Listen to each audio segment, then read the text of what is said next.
Well, hello everyone. This is the beginning of next week's video, and we're gonna pick things up on our way to Lubbock to drop Logan off. Thought you'd enjoy seeing where he's gonna be and what he's gonna do. We're 3 hours and 10 minutes out from his new digs, and passing the time listening to an audiobook, and got a cool text from Nicholas, who's out at the Sylvan Rodriguez Pond right now. And for those of you who don't know, about a month ago, longer than that, I don't know, we lost the USS Texas, a remote-controlled Virginia-class submarine. We went through a lot of exercises to try and recover it. Did not succeed. Got kicked out of the pond by a park employee. Went through the process. Got a permit. We now have a park ranger on site.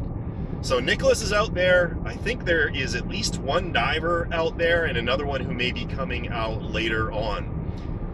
Obviously I can't be there because we're dropping Logan off. But they did make some progress, and it must have been fairly quickly because it's 9:45 a.m. right now. And they found my box.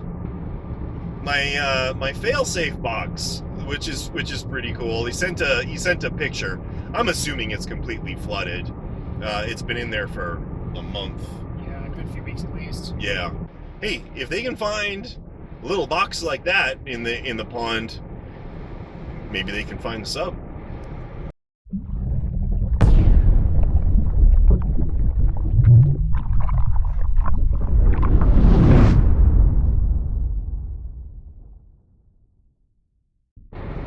So we are now hour 49 away from Lubbock.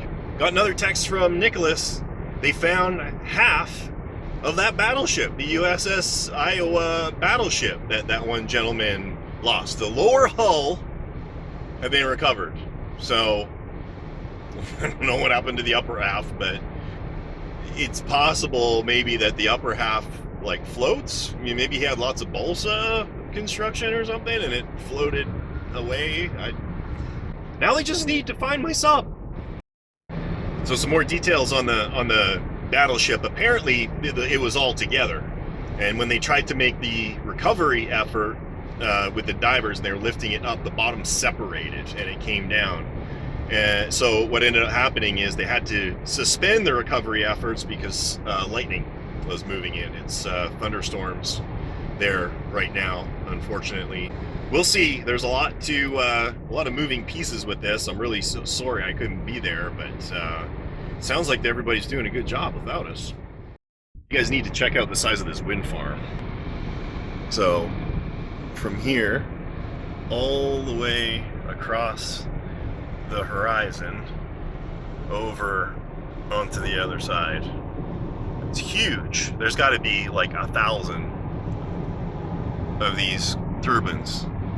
I've never seen anything like it. This would be super cool to fly over. This is Logan's town. We're getting close to his apartment.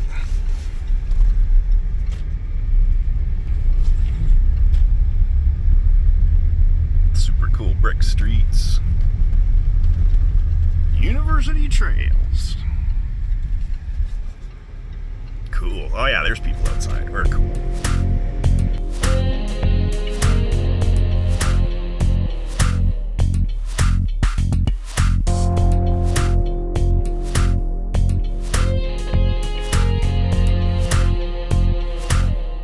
So it is a new week at the dry docks, and short one. It's Wednesday already, and we're gonna try and catch up from all the time that we had away dropping Logan off.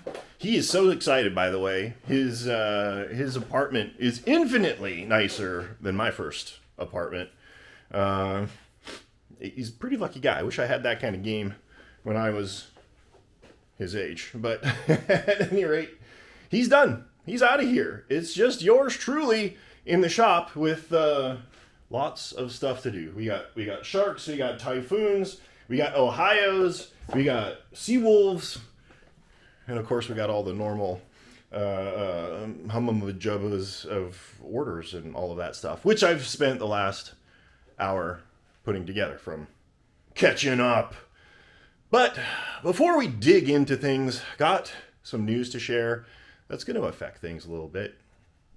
So what I'm going to be doing first here, I'm going to be working on the missile hatches for Ohio. As I percolate on this, I got some kind of personal news to share with you. You guys have seen in some of my other videos my beautiful wife, Renee. And she's been a huge part of the dry docks because she's working in the background to keep us, functional and working and all of that stuff. With all the paperwork and monies and all of that kind of stuff. We got some bad news a couple weeks ago. She has got stage 2 breast cancer. So this is not good. Her dad passed away from lymphatic cancer when he was only 60, followed shortly by her mother with a stroke.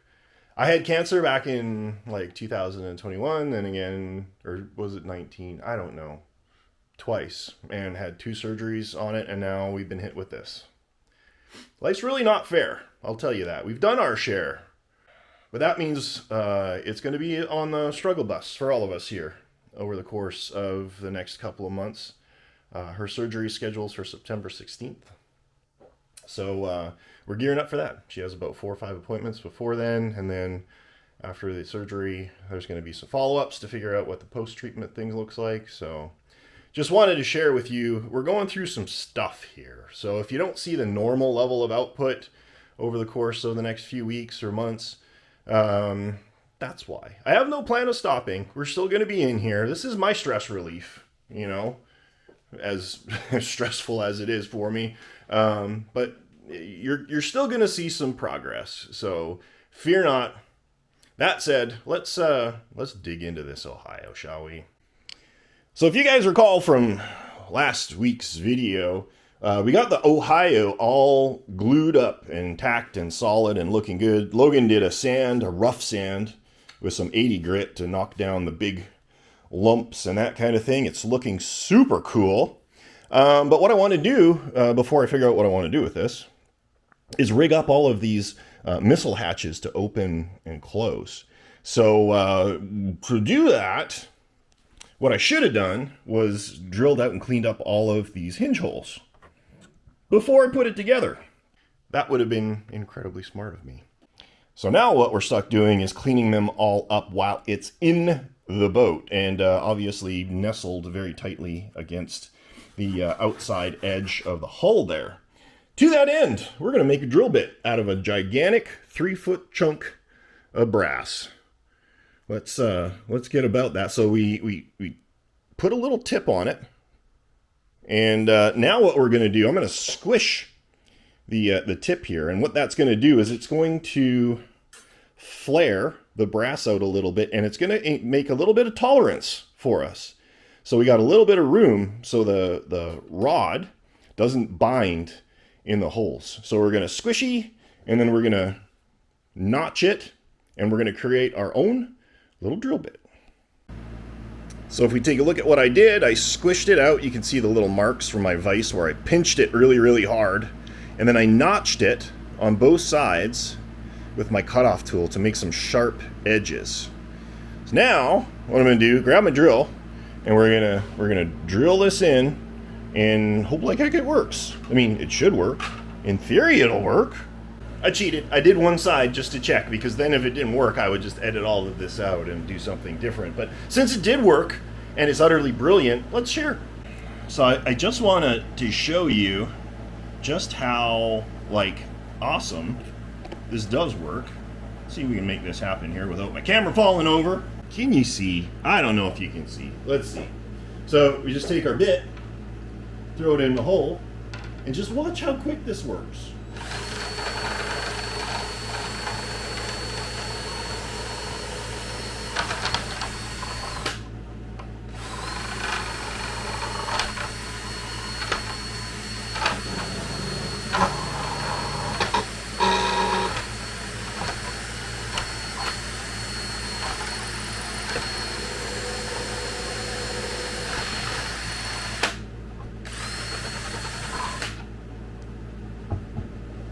was freaking cool.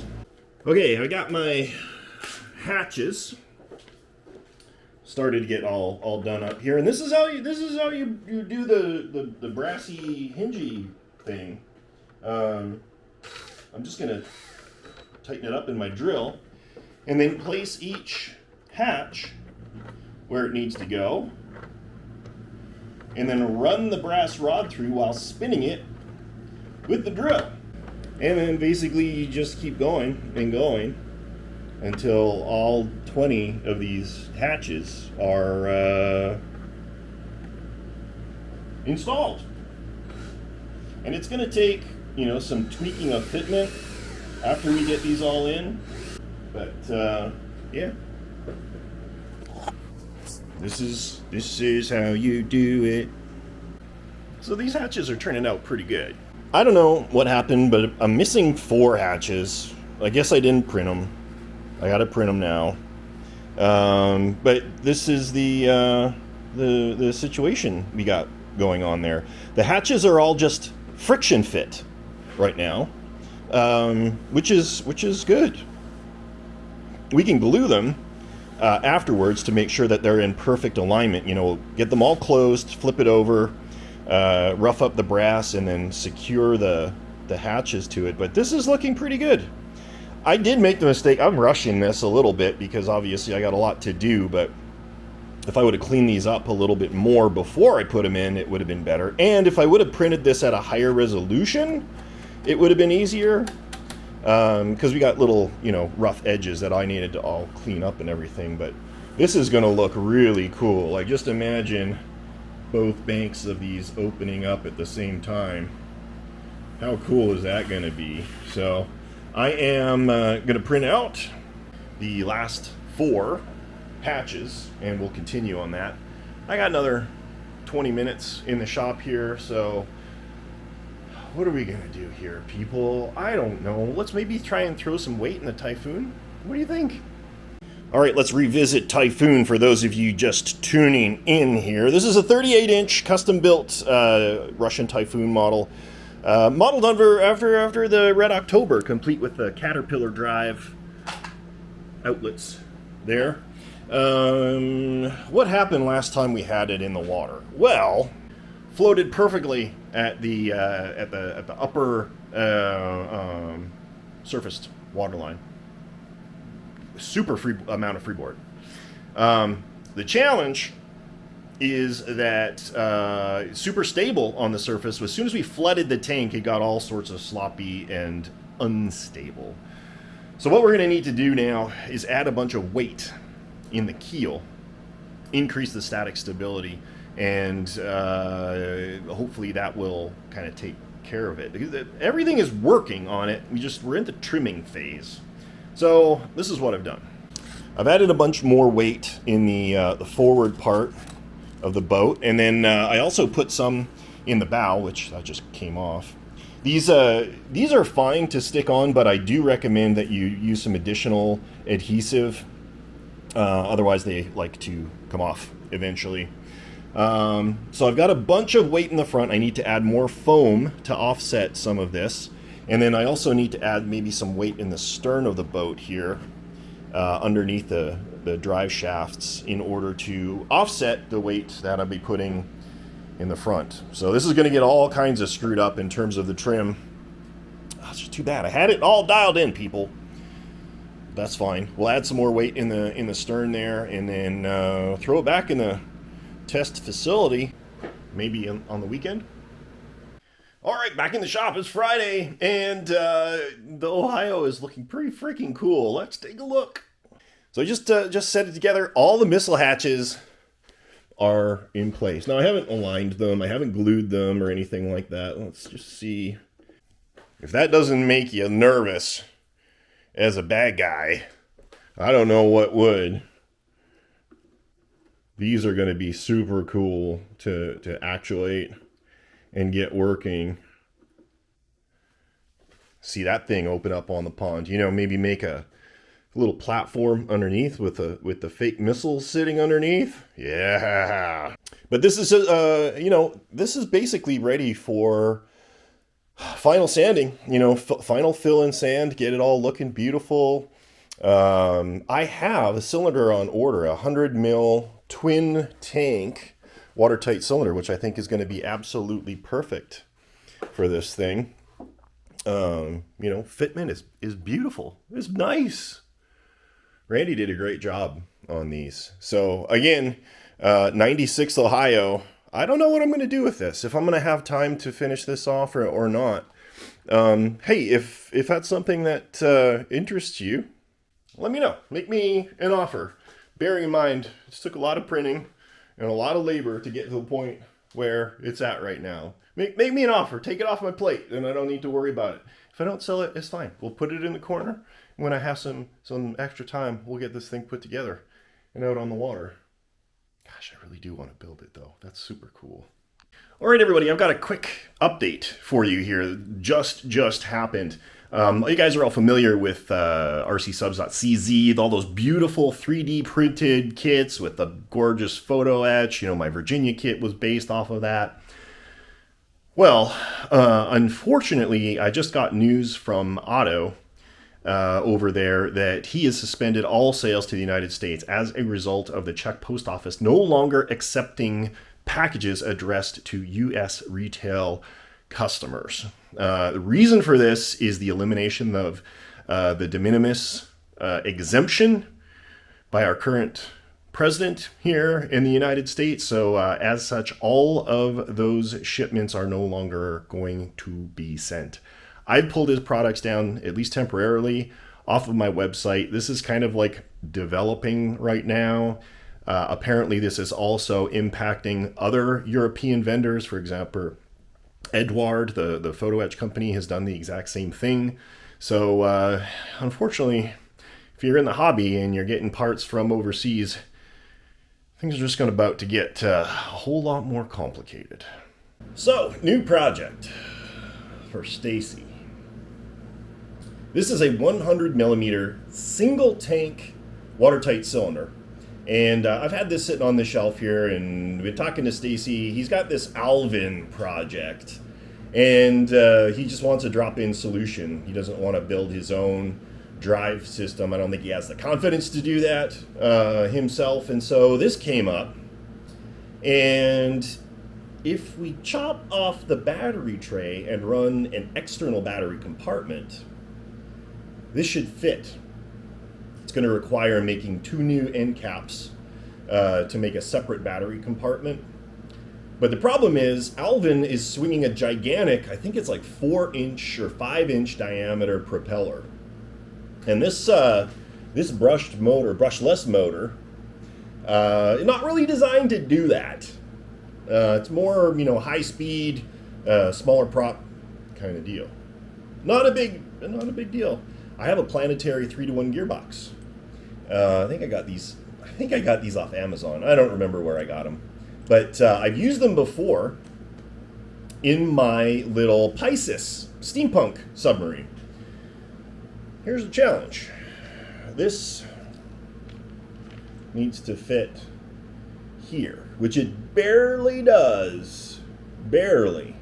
But that means we're going to have to get super creative in regard to the mounting and the coupler. Let me put some noodleage on this and see what I can come up with. So here's the situation. We got the cylinder disassembled. That didn't take any time.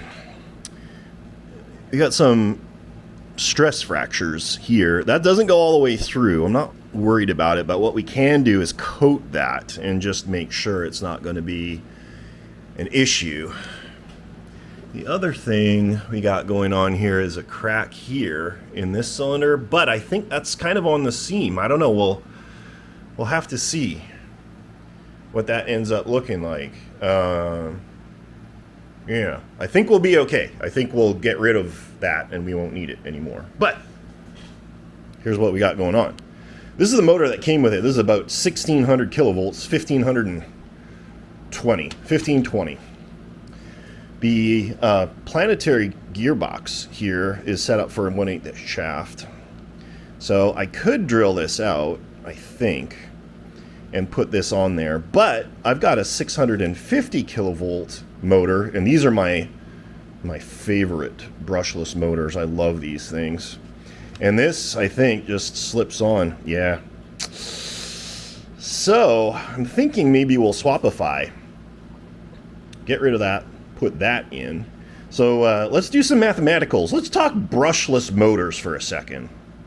So when we're talking brushless motors and brushless motor performance, you can determine the final RPM of a brushless motor based on its kilovolt rating and the voltage that you're driving it at. And the formula for that is super complicated. You take the kilovolts and you multiply by the voltage. See what I did there? So let's take a look at these two motors and see which one is going to be better in the long run. So our first motor was, for round numbers, 1500 kilovolts, driving at 12 volts, net RPMs 18,000 with a 3-to-1 gearbox is 6,000 RPMs. 650 kilovolts times 12 is 7,800 divided by 3 is 2,600 RPM. So the difference here is 6,000 RPM versus 2,600 RPM. Spinning a 5-inch diameter prop, which is likely going to be either resin or 3D printed, we do not want extreme revolutions on this thing. And furthermore, Alvin is a research sub. It was designed for a nice, slow, chop, chop, chop, push through the water kind of deal. 650 kV, it is. Good progress. This looks like it's going to work well. The challenge, though, is these planetary gearboxes are a little different than the last ones I had, which just bolted right onto the motor. These ones have no pass-throughs to boltify this, to connect it to make this a single piece. It's got mounting holes on the back. Actually, it doesn't. They're just like pins. They don't even make any sense. They're just holes that are unthreaded. The other side's threaded obviously for mounting flush like this into something. This is what I think I'm going to do. We're going to take our motor and we're going to mount it just like this. And then in the bulkhead here, we're going to mount the gearbox. And then you just put it together. It'll mesh up like that. Everything will be fine. Everything will be fine. This will not be difficult in the slightest. The challenge is I've got to hone out this so that I got room for the drive coupler. Fortunately, that end cap is about 14 inches thick, so I should have some room.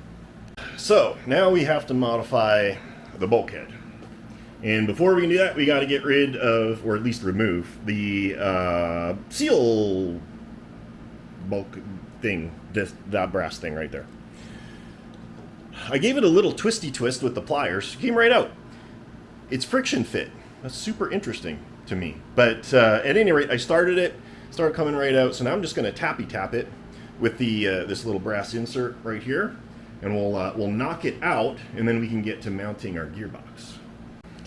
So I did some modifications here. I chopped the shaft down and butted the coupler right tight. So that is as short as this coupler is going to get. And this is going to fit kind of like that, which leaves about 3/8 of an inch for our seal to press fit in. And I can cut that down so that it doesn't stick out quite as far. And then what I need to do, I'm going to use this 3mm M3, I should say, studded rod, oh my god, M3 stud. Drill some holes through it. We'll cap them with some acorn nuts, and this will mount to this. This will bolt to this, and then that will go on there, and everything will be copacetic. Now the challenge for Stacy, because I really don't give a care, is where he's going to fit all of his receiver majiggers in here now that we've chopped off this, because that's usually where it would go, on that side. Not my problem. So here's what I came up with. I made a little adapter plate, little plastic adapter plate that goes between the gearbox and the end cap, bolted the adapter plate to the gearbox, and now when I push this end cap back, you can see everything mates up nice and flush. Now what I'm going to do is permanently adhere this adapter plate to the end cap so that when I pull this off, it all comes with it. But before I do that, and before I forget, I need to drill into this a way to get this off. Maybe I didn't think this through. Why do you guys have such little faith in me? I knew what I was doing. I knew what I was doing. So I've gone ahead and temporarily tacked, well, actually permanently tacked, but just tacked the adapter to the end cap. And so now you can pull the whole thing off. And you're like, well, Bob, what happens if you need to replace the gearbox? Well, all you do is go through these holes I drilled. And we got the stainless bolts accessible through the front here. Now all I need to do is just seal these off with maybe a little RTV. Just a little cap, you know, so to stop the water from getting in. And if anything happens, you just pull the silicone out and extract your cap. This is working good. Eureka! I have done it. So of course, one of the most important aspects is testing. I got my bushing and my seal in place. I made a little adapter in here to make this a perfect parallel fit, and now we've got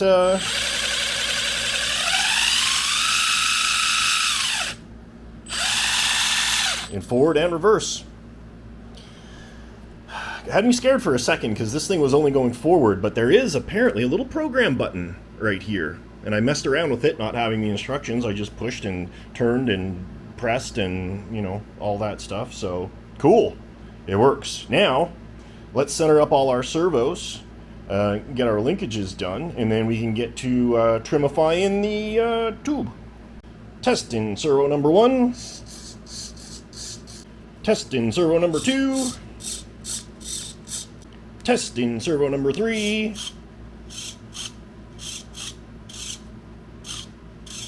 Why isn't that going any further? Oh, I wonder, is it bottoming out here? Is it getting squished? No? What's going on here? Oh, it's hitting the majigger. There we go.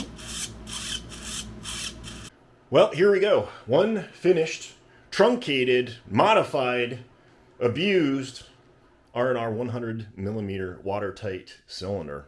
She's shorter, more efficient, but obviously there is no battery in here. There's going to need to be accommodation made to run power in here, which still needs to be figured out. I'll get to that here shortly, but for the most part, and as it pertains to this video, we're done. All the servos work, the upgraded gear reduction system works, everything is sealed, tested, ready to go. Have not, will not install the water or the electronic speed controller for the pump. That was not part of the deal, so that'll be up to Stacy when he gets it. But I will try and figure out power, because we do need to get external power into the cylinder. You can see that central shaft right there, and there's a little gap, 1/4 inch. Maybe we'll just shoot it. Well, that'd be a pain in the butt, wouldn't it? That would be a pain in the butt. You'd have to disconnect wires every time you put this thing together. Got to be on this side. And I forgot to mention, in all the excitement and everything, I've gotten to work on the aesthetics for the shark. We got the white on the belly, we got the gray on the back. Once that's all dried, next week's videos, you'll see the enhancements and speckling and all of that stuff. The black eyeballs and the white teeth and all the things that make the shark the shark. But we're wrapping things up here in the shop. Tomorrow afternoon, I'm going to be heading back to Sylvan Rodriguez Park. We have a team of free divers lined up, and they're going to be helping us recover the upper deck of the Iowa, and if everything goes well, we may have a submarine. So keep your fingers crossed for me. I appreciate your support and all the interest in that poor lost submarine. If we get it back, it's going to be a fun job, tearing into it and seeing how she fared after, whatever, a month and a half, 2 months of sitting under 10 feet of water. But with that, I am going to let you go. Hey, if you like the video, like and subscribe. That's what you got to do. Drop your comments below, and as always, you have a great rest of your day. Catch you next time.